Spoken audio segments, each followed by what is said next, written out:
Notre Dame head coach Brian Kelly made headlines by saying, quote, all of my football players are at academic risk. I'm Antonita Collins, and for more on this, we are joined by Eric Hansen of the South Bend Tribune.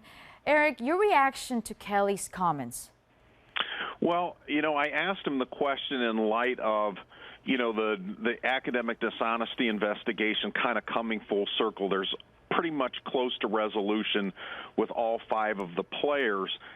And I asked him about this in light of the school maybe taking some steps to look at what they're doing and see if they're part of the problem or if they could be part of the solution.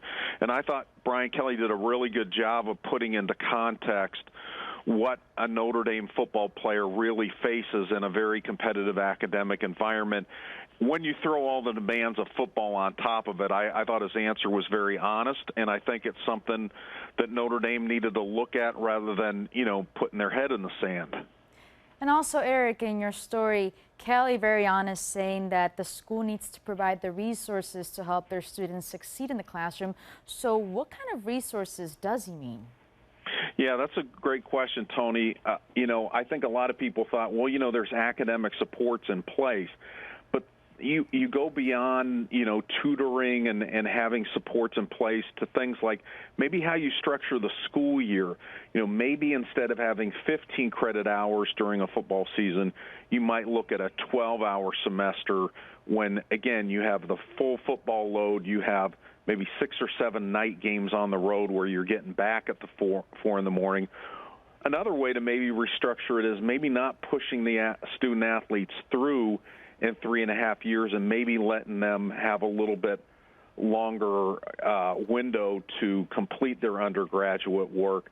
I think these are all those kind of things are on the table right now. Now, Eric, Notre Dame, a school that takes pride in their academics. How do you think this situation will affect Kelly's future with the program, with the school?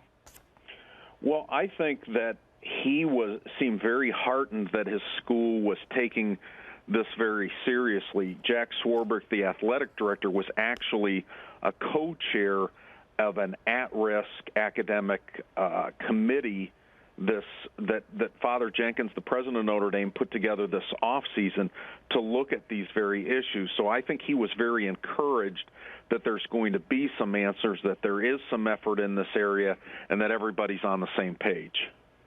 Once again, Eric Hansen of the South Bend Tribune with the insight. Thanks again, Eric. Thanks, Tony. For the latest college football news, keep it locked right here on ESPN.com.